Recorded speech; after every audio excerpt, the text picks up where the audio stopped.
Assalamualaikum warahmatullahi wabarakatuh. Halo anak-anak, jumpa lagi dengan saya Bu Abdin, Guru Fisika SMK Negeri 1 Jelua. Nah, kali ini kita akan membahas tuntas materi vektor, khususnya tentang penjumlahan dan pengurangan vektor dengan metode segitiga dan metode poligon. Langsung saja ya, simak penjelasan dari Bu Abdin berikut ini. Nah, anak-anak, kalau pertemuan sebelumnya kita pernah membahas bahwa besaran itu terdiri dari besaran pokok dan juga besaran turunan. Nah, kali ini kita akan membahas besaran itu ya dalam bentuk yang lain, yaitu besaran skalar dan juga besaran vektor. Nah, besaran skalar, apa sih yang dimaksud dengan besaran skalar itu? Besaran skalar adalah besaran yang hanya memiliki nilai atau besar saja. Jadi intinya besaran skalar ini dia tidak mempunyai arah. Atau ketika kita menyatakan nilai dari besaran skalar, kita tidak usah menyebutkan kemana arahnya. Ya. Nah, contohnya adalah panjang. Nah, panjang, ketika kita mengukur panjang suatu benda, tidak mungkin kan kita menyatakannya seperti ini. Panjang benda adalah 2 meter ke barat, ke timur, ke kanan, ke kiri. Jadi tidak mungkin kita menyatakan panjang dengan menyertakan arah. Tetapi kita cukup menyatakan panjang dengan nilai atau besarnya saja. Gimana? Oke? Paham? Nah, lanjutnya, massa. Nah, tidak mungkin kan kita menimbang massa suatu benda lalu menyatakannya dengan seperti ini. Massa benda adalah 2 kg ke bawah. Nah, tidak mungkin kan kita memberikan embel-embel ke bawah. Nah, cukup dengan menyatakan nilainya saja ya. Nilainya adalah 2 kg gitu. Nah, yang lainnya ada waktu. Ya, tidak mungkin kan kita menyatakan waktu dengan menyertakan arahnya. Nah, demikian pula dengan halnya suhu, jumlah zat, luas, volume, massa jenis, jarak, energi, daya, dan masih banyak lainnya. Nah, kemudian ada lagi yang namanya besaran vektor. Besaran vektor itu adalah besaran yang selain dia punya nilai atau besar, dia juga punya arah. Ya, contohnya adalah kecepatan. Nah, nanti saya berikan contohnya ya. Kemudian ada lagi percepatan, berat, perpindahan, gaya, dan masih banyak yang lainnya. Nah, sekarang kira-kira bagaimana dengan tekanan, usaha, dan juga kuat arus? Nah, coba pikirkan, termasuk besaran apakah ketiganya? Nah, pikirkan ya, bagaimana dengan tekanan, usaha, dan juga kuat arus? Termasuk besaran apakah? Vektor ataukah skalar? Oke, baik. Sekarang kita menuju pada pembahasan vektor. Ingat, besaran vektor itu adalah besaran yang punya nilai dan juga punya arah. Nah, misalkan saja di sini ada mobil. Mobil ini berjalan dengan kecepatan 60 km per jam. Nah, di sini saya beri tanda panah ke kanan. Ini artinya mobil ini bergerak ke arah timur. Ya, jadi bisa saya katakan begini, bahwa mobil ini bergerak dengan kecepatan 60 km per jam ke arah timur. Nah, ketika saya mengatakan seperti itu artinya ya kecepatan itu adalah besaran vektor. Karena dia selain punya nilai, dia juga punya yang namanya arah. Nah, bagaimana penulisan vektor? Ya, vektor dituliskan dengan huruf yang bercetak tebal atau cetak tipis ya nggak masalah ya, asal diberi panah di atasnya. Nah, jadi seperti ini, cetak tebal ya. Ada V dicetak tebal, ini artinya adalah vektor kecepatan atau vektor V. Atau bisa juga ditulis dengan V kemudian atasnya diberi anak panah. Nah, ini bacanya juga sama, vektor kecepatan. Ya, kan dengan yang namanya anak panah. Ya, seperti gambar ini. Ya, maka ingat bagian yang ini adalah pangkal vektor. Ya, sedangkan bagian yang ada anak panahnya ini artinya ujung vektor. Ya, ingat yang ini adalah pangkal vektor, dan sedangkan yang ini adalah ujung vektor. Nah, kemudian panjang anak panah menyatakan besarnya vektor. Ya, kalau ada vektor, ya panjangnya segini, ini adalah 1F, maka kalau dua kalinya vektor ini, ya maka dua kalinya vektor ini adalah 2F. Nah, kalau ada vektor panjangnya segini, ini adalah 1F, maka kalau setengahnya ini berarti setengah F ya. Nah, kemudian arah anak panah itu menandakan arah vektor ya. Jadi kalau ada vektor arahnya ke atas ataupun ke kanan, maka itu artinya vektor itu bernilai positif. Nah, sedangkan kalau ada vektor ya arahnya ke bawah ataupun ke kiri, maka itu artinya vektor itu bernilai negatif. Ingat, arah anak panah menunjukkan arah vektor. Jadi kita tidak boleh sembarangan dalam menentukan atau menggambar vektor ya. Perhatikan bagaimana arahnya ya. Nah, oke, baik, perhatikan contoh berikut. Ya, di sini ada seekor kucing. Ya, dia bergerak atau berpindah dari titik A ke titik B sejauh 6 meter. Nah, sampai di titik B, kucing itu berpindah ke titik C sejauh 2 meter. Pertanyaannya, berapa perpindahan kucing itu? Nah, maka perpindahan kucing itu bisa kita cari dengan mengurangkan ya vektor yang ke kanan dengan vektor yang ke kiri. Berarti jarak dari atau perpindahan kucing dari titik A ke titik B, ya dari titik A ke titik B kita kurangkan dengan perpindahan kucing dari titik B ke titik C. Ya, kenapa dikurangi? Karena vektor B ke C ini arahnya adalah ke kiri, maka dia minus. Ya, nah maka bisa kita hitung ya berarti jarak A ke B adalah 6 meter. Kemudian jarak B ke C adalah 2 meter. 6 meter dikurangi 2 meter, maka jawabannya adalah 4 meter.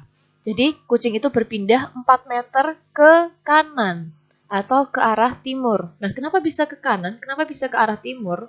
Karena vektor Karena arah vektor itu menuju ke arah vektor yang lebih besar. Jadi A ke B itu nilainya lebih besar daripada B ke C. Maka arah perpindahannya adalah ke arah vektor yang lebih besar, yaitu ke kanan. Oke, baik. Sekarang kita menuju ke penjumlahan dan pengurangan vektor. Penjumlahan dan pengurangan vektor ya bisa kita lakukan dengan menggunakan berbagai macam metode. Nah, metode pertama yang akan kita bahas yaitu metode segitiga. Nah, bagaimana cara menggambarkan resultan vektor dengan metode segitiga? Nah, yang pertama yaitu gambarkan dulu vektor pertama, yang mana arah dan besarnya adalah sama. Nah, sama dengan siapa? Ya, sama dengan vektor pertama yang ada di soal tentunya. Nah, kemudian yang kedua, gambarkan vektor yang kedua, yang mana arah dan besarnya juga sama, di ujung vektor yang pertama. Nah, kemudian setelah vektor pertama dan vektor kedua kalian gambarkan, maka gambarkan resultan vektornya dengan cara menarik garis dari pangkal vektor pertama ke ujung vektor yang kedua. Nah, sebelumnya mungkin ada yang bertanya-tanya, apa sih yang dimaksud dengan resultan vektor itu?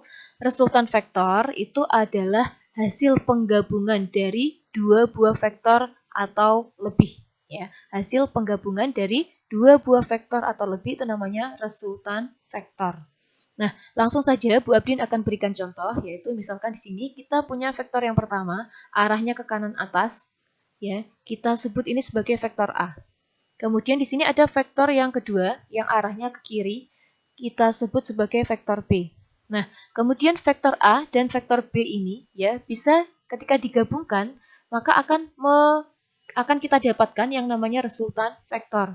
Nah, bagaimana menggambarkan resultan vektornya atau gabungan dari kedua vektor ini, vektor A dan vektor B ini? Nah, caranya adalah gambarkan dulu vektor yang pertama, yaitu vektor A, yang mana arah dan besarnya sama. Ya, gambarkan dulu vektor A, terus beri nama ya, vektor A. Kemudian kita gambarkan vektor yang kedua, yaitu vektor B. Nah, bagaimana cara menggambarnya? Gambarkan vektor yang kedua di ujung vektor yang pertama. Ingat ya, ini ujung, ini adalah pangkal. Nah, kita gambarkan vektor yang kedua di ujung vektor yang pertama. Nah, yang mana besarnya sama dan arahnya pun sama. Nah, kita kasih nama ini adalah vektor B. Baru kemudian kita gambarkan resultan vektornya, yaitu resultan kedua vektor ini dengan cara menarik garis dari pangkal vektor yang pertama ke ujung vektor yang kedua. Ya, ingat, resultan vektor digambarkan dari pangkal vektor yang pertama ke ujung vektor yang kedua. Jadi seperti ini. Iya. Iya.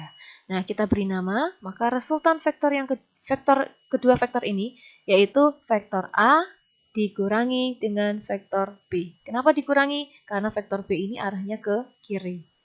Ingat, arah anak panah itu menunjukkan arah vektor. Nah, selanjutnya, ini saya berikan contoh yang lain, yaitu kita punya vektor yang pertama arahnya ke kiri bawah. Kemudian kita gambarkan vektor yang kedua arahnya ke kiri. Nah, bagaimana kita menggambarkan resultan dari kedua vektor ini?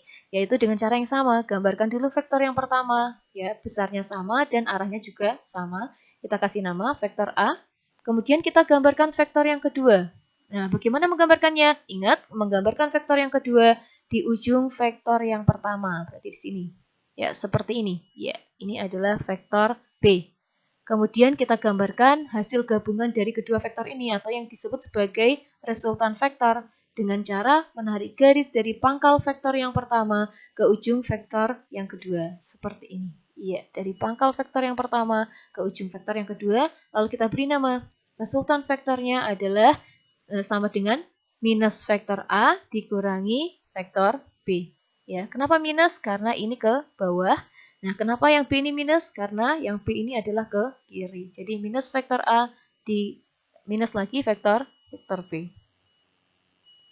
Nah, kemudian ada lagi contoh. Ya, ini ada vektor A arahnya ke kanan atas. Kemudian ada vektor B yang arahnya ke kanan. Ya, kemudian kita gambarkan resultannya, yaitu dengan cara gambarkan dulu vektor yang pertama. Nah, lalu beri nama vektor A. Kemudian gambarkan vektor yang kedua. Ingat di mana? Di ujung vektor yang pertama, berarti di sini. Ya, seperti ini. Lalu kita beri nama vektor B. Lalu gambarkan resultan atau hasil gabungan dari kedua vektor ini dengan cara menarik garis dari pangkal vektor yang pertama menuju ke ujung vektor yang kedua. Lalu kita beri nama resultan vektornya adalah vektor A ditambah dengan vektor B. Nah, sekarang kita menuju ke metode poligon atau metode segi banyak. Jadi ingat, poli itu artinya banyak, gon itu dari kata gonal artinya segi. Berarti metode poligon adalah metode ya untuk mencari resultan vektor ya jika seginya ada banyak. Ya, metode segi banyaknya seperti itulah. Nah, sekarang kita menuju ke contoh metode poligon ya. Jadi di sini misalkan ada vektor A ya. Panjangnya sekian ya, arahnya ke kanan atas. Kemudian ada vektor yang kedua yaitu vektor B, arahnya ke kanan. Kemudian kita punya vektor C yang arahnya sama dengan vektor A, tetapi dia lebih kecil ya daripada vektor A. Kemudian pertanyaannya, gambarkan resultan dari ketiga buah vektor ini. Nah, cara menggambarkan resultan dari ketiga buah vektor ini gampang. Caranya sama dengan ketika kita menggunakan metode segitiga, yaitu caranya gambarkan dulu vektor yang pertama, ya, yaitu vektor A, ya, sama arahnya dan besarnya pun sama, ya.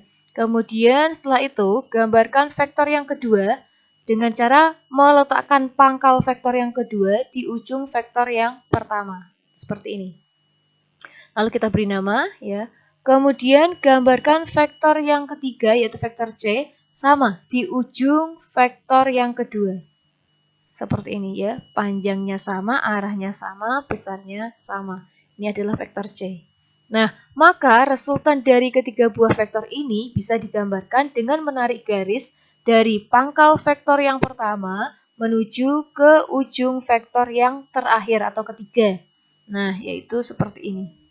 Iya. Maka resultan dari ketiga vektor ini yaitu vektor A ditambah vektor B ditambah dengan vektor C. Nah, kemudian kita lanjut. Masih dengan contoh metode poligon. Ya, kita punya vektor A. Ya, kita juga punya vektor B yang arahnya ke kanan. Dan kita juga punya vektor C yang ya ternyata soalnya sama dengan yang tadi. Nah, pertanyaannya, ya, bagaimana menggambarkan resultan dari ketiga buah vektor ini jika yang diharapkan adalah vektor resultannya yaitu vektor A ditambah dengan vektor B dikurangi dengan vektor C. Nah, maka dengan cara yang sama, gambarkan dulu vektor A-nya, kemudian gambarkan vektor B-nya atau vektor yang kedua di ujung vektor yang pertama, ya. Kemudian gambarkan pula vektor C-nya, tapi ingat, Ya, C yang diharapkan di sini adalah minus C.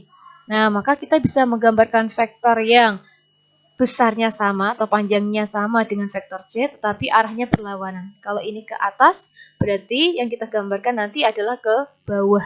Karena di sini yang diharapkan adalah minus vektor C. Jadi seperti ini. Iya, ya, jadi kebalikannya atau berlawanan arah.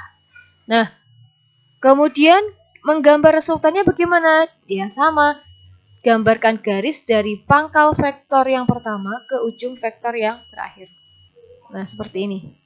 Ya, jadi resultannya adalah vektor A ditambah vektor B dikurangi dengan vektor C. Karena tadi arahnya ke bawah, maka dikurangi dengan vektor C. Nah, kemudian masih contoh metode poligon lagi. Di sini kita punya vektor A, kemudian punya vektor B, kemudian punya vektor C. Bagaimana ketika resultan yang diinginkan adalah vektor A ditambah 2 kalinya vektor B dikurangi dengan 2 kalinya vektor C. Maka bagaimana penggambaran resultannya? Nah, seperti itu. Nah, maka kita gambar dulu vektor A, ya, arahnya sama dengan vektor yang ada di soal, ya. Nah, dan besarnya pun sama. Kemudian gambarkan vektor B. Tapi ingat vektor B yang diinginkan di sini adalah 2 kalinya vektor B yang ada di soal. Nah, berarti gambarkan vektor B di ujung vektor yang pertama, tetapi besarnya adalah 2 kalinya. Nah, maka gambarkan vektor B ini 2 kalinya vektor B yang ada di soal. Kemudian gambarkan vektor C, yang mana 2 kalinya vektor C yang ada di soal, tetapi arahnya berlawanan. Ya, kalau di soal kan ke kanan atas, berarti dia plus. Nah, tapi di sini yang diinginkan adalah min, berarti arahnya harus berlawanan dan besarnya harus 2 kalinya vektor C. Maka gambarkan vektor C itu di ujung vektor yang kedua. Nah, seperti ini. Nah, kita gambarkan seperti ini. Ingat, besarnya adalah yang diinginkan itu 2 kalinya, dan arahnya yang diinginkan adalah berlawanan dengan arah vektor C yang ada di soal. Nah, maka bisa kita tulis ini sebagai minus 2 vektor C. Nah, maka resultannya dengan cara yang sama, kita tarik dari pangkal vektor yang pertama ke ujung vektor yang terakhir. Nah, maka bisa kita tuliskan resultan ketiga vektor ini, yaitu vektor A ditambah 2 kalinya vektor B dikurangi 2 kalinya vektor C. Nah, bagaimana anak-anak? Apakah kalian sudah paham mempelajari metode-metode yang sudah Ibu sampaikan tadi? Nah, kalau sudah, ya saya cukupkan sekian. Sampai bertemu di video-video Bu Abdin selanjutnya. Ya, jangan lupa simak terus video dari Bu Abdin. Sekian dari saya. Wassalamualaikum warahmatullahi wabarakatuh.